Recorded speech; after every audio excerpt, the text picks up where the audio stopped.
I'll start with Mohan sir. From your interactions with SMEs across Tamil Nadu, what are the top concerns that business owners bring up when it comes to their day-to-day growth and survival? And I'll mix the second question in the first one itself.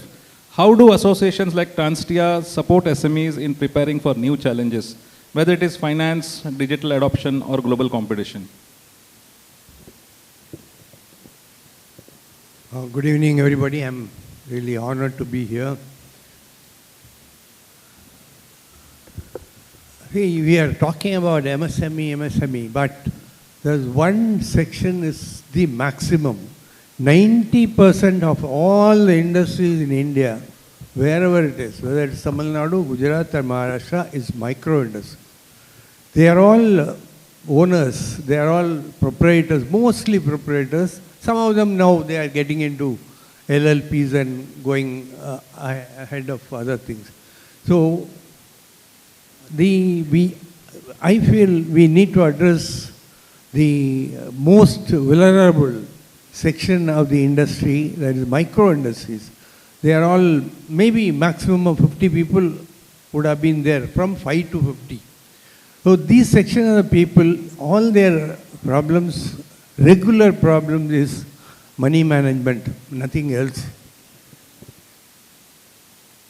Every day they have to see their dispatches for which they need money. They have to buy the raw material. After delivery, everything, the money will not come. Delay in payment is a major issue of all these industries. So what happens is, when it comes to these kind of challenges, new technologies, the kind of cyber crimes which is happening, they don't have time or the wherewithal to invest on the new these things to take care of them. So because already they are into so much of problem because of their delay in payments. For address this, there are many efforts being done by the government. That is where the associations play a major role. Policy initiations through dialogues, representations throughout, it's not only Tamil Nadu, throughout India, we do that. That is how the Facilitation Act came into the picture. That is, you go and report to the government agency, then they will call the other side, the buyers, and say that why it has not been paid, that all this reconciliation and arbitration has taken place and order is given. That is once. It has been continued, the delay was continuing. Then came, there are other measures like within 45 days somebody has to pay, otherwise it is as per the MSME Act, it has to be paid within 45 days. What happens, the bigger companies still try to go away from that. They take 45 days and go another 45 days discounting the bills. These are all you are borrowing money, you are paying the interest, the corporates are using your thing. See, to avoid this, government has come out with some beautiful schemes like TREADS platform. All these things are ongoing, that's where association playing a role, and similarly, we have recently also we have taken up the pre-closure. Banks, when you pre-close in certain banks, pre-closure, they charge you 4% on the total money you have borrowed. These are all has been represented to the government. Now there's a very, very clear direction from the RBI. So these are all the measures which can be continuously taking it. So here I feel we continuously take this awareness program. That is where the association also plays a role. We do it continuously, all these awareness programs about the government programs, are also these kind of cyber interruptions which is happening, how it can be maneuvered through the experts and through the government agencies, we do that. So, hope. Yes, thank you, sir. I have requested my colleague to collect the forms from all of you. Kindly hand it over to them when they come to your desk. Also, I would like to request all of you to take a minute to visit the Aku Cybersecurity and the Heritage Broker stalls on your way to dinner or during dinner. Okay, so we have a banker with us from Equitas Bank, Equitas Small Finance, Mr. Megavannan Lakshmipathy. So let me combine both the questions and make it one for you. From a bank's perspective, what red flags in SME digital transactions raise concerns about potential fraud or a compromise? And as lead information security, as someone responsible for safeguarding your bank, what parallels do you see between banking cybersecurity and SME cybersecurity challenges? Yeah, good evening all. So for the first question, so as we know, so may I know what are the various channels for making a banking transaction for SME?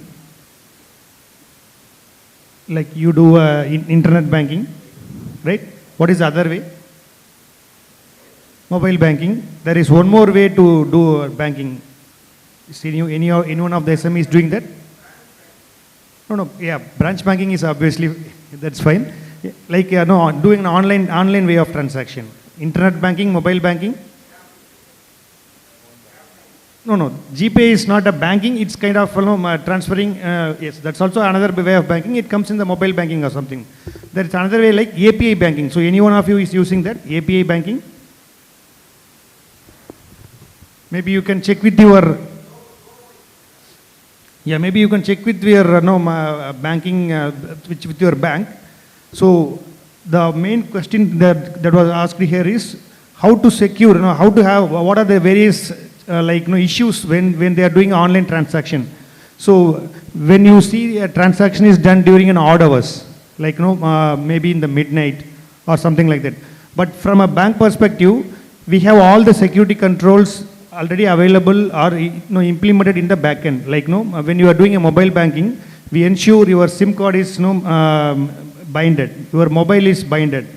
Like any fraud transaction, we have fraud risk management. So no need to worry about all these issues. However, when you are sharing OTP or sharing the passwords, so you need to make sure that is only available with the key personnel within your organization.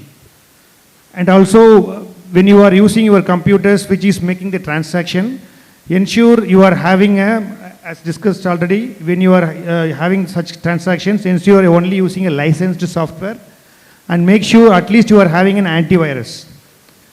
So during my college terms, my professor used to say, your computer is secure only if you are cutting the internet cable, right? So when you are making the transaction, make sure when you are using some transaction is made from an unauthorized IP address or from a country which is not supposed to do a transaction. So these are all the areas you need to make sure some suspicious things are happening in your transaction account. So whenever you see a suspicious transaction happening, so as they mentioned, immediately you can call the bank call center or 1930 and immediately report the issue. Yeah, thank you, Mr. Lakshmipathy. My next question is to Dr. Subramunyan. SETS, Society of Electronic Transactions and Security, works on advanced research in electronic transactions and cybersecurity. From your perspective, what are the biggest technical vulnerabilities SMEs should watch out for, and how can SMEs with limited budgets leverage cost-effective security measures without compromising on protection? Yeah, first of all, I would like to thank the organizers for inviting me here. I represent an organization which is R&D organization in Government of India, located at Chennai, born out of the dream of none other than our own beloved Dr. Kalamji. So it's a pleasure joining here. So we do quite a lot of things in cybersecurity, future technology development and things like that. Now coming to your question that what we have been hearing since the session started, issues related to commonly known concerns of ransomware attacks, or you look at the email related compromises. You look at AI today as a double-edged sword, right? Because you have advanced deep fakes that are possible, coupled along with cyber frauds. It becomes quite difficult for anyone to prevent themselves or, recognize that. Why I said double-edged? Because it's also useful from cybersecurity perspective to protect as well. Now, coming to specifically the segment of SMEs, where there are challenges for, investment and their own, costing and other aspect. I think there are a couple of things that we can look at the global level, what happens at Europe or US and things like that. So there are this notion of, when you talk about cybersecurity practices, it's basically people, process and, implementation structures in it, right? So there are a requirement of a CISO, because you need to know a risk-based approach, where is your risk and things like that. And you need to know certain standards and principles and techniques to implement it. Basically, it boils down to three components when we talk about cybersecurity. One is the confidentiality of the data. Second is about identity and authentication aspects of it, who has the right access and things like that. And of course, the authorization and availability, because availability when you want is more important for SMEs and things like that. So already there are solutions available and things like that. Now coming to this question about cost-effective measure when you look at global practices, CISOs are expected at large enterprises. They designate a well-qualified and expert You one sitting next to you. What's that? You one sitting next to you. Oh, yeah. Someone like, yeah. So what happens is, it may not be possible for everyone. So there is this notion of a virtual CISO, right? So you can actually kind of engage, somebody was saying, also you can have some part-time kind of engagement, but I would still go a step further as a virtual CISO. At least there is some part of these functions at a cost-effective manner you outsource this. Similarly, of course, managed security services are there where you would be able to, keep your data safely and securely. But of course, one needs to understand, since the data creator is from your own side, you need to ensure the endpoint security and other aspects are minimally guarded and things like that. So I think it's a matter of, putting in some thought in recognizing that there is a need to protect the data, because the data what you are currently creating, you may not find the value, but once you have 4, 5 years and 6 years trend goes on, you would see the need for analysis and things like that, and that's where the data security is very important. Yeah. Okay. Thank you, Dr. Subramunyan. Mr. Gowdhaman, I will combine a few questions in one question, and I'll ask you one consolidated question before I take 1 or 2 questions from the audience. So nowadays you have multiple SME employees using tools like ChatGPT very, very freely. So with new tools like AI becoming part of every business, maybe they will be using it for marketing, communication, generating campaigns, or maybe it could be anything. It could be a proposal, for example. What new risk should SMEs be aware of? And in your experience, how important is employee awareness in preventing cyber attacks? And lastly, if there's one message you did like every SME leader in this hall to go back and remember about cybersecurity, what would it be? Thanks, Prashant. But then it's 3 questions now. Okay. Answering your first question, maybe from an employee awareness perspective. Hey, I really want to quote some of the examples here. Quickly I move on. Employee awareness is always a mundane routine task, right? We have to keep informing them. It's like kind of conducting mock drill for fire, right? And you tell people, come out to the hall, and then you practice it, and then doing it. But then you realize when there's an incident, that's really helping them out. I want to narrate one incident so that others understand this. When you follow a process, really you get success out of it, to the T. The reason why I'm saying this, there is one incident which is, I'm amazed about it. In Japan, in the new year, right, 2 flights have been collided, and along with the cabin crew, they were able to bring 376 or some of the numbers like that. We can go and check in the newspaper. But then they were able to bring all of them out of the flight without any any fatalities, right? It means they have followed it, right? Creating awareness is something like the end of it. Well, it's very, very crucial. You can go and read that incident. All of the members have followed the crew's instruction and they were able to come out of that incident within 18 minutes. While they are able to do it, why can't we? We can also do it. So we as the leaders, go ahead and then try, create awareness among people, and then you should be in a position successfully in doing it. How do you do it? Very importantly, it's not about PPT, it's not about sessions. Go and conduct phishing campaigns. There are a lot more tools because only through emails these attacks originate. 90%. Still, that's one important thing. Even Albi sir told that, John told that it's about BEC, Vignesh sir told it. BEC, business email compromise. Have trainings around it. You'll be in a position to understand how your employees are behaving. Most of the times, employee go for a toss. They fail it.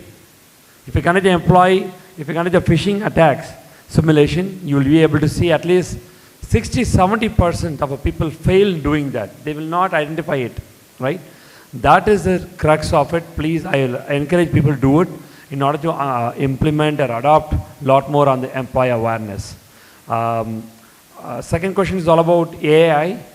When we use AI, think about the guardrails. See, everyone is using AI, but what you have to go and expose it is something which is important.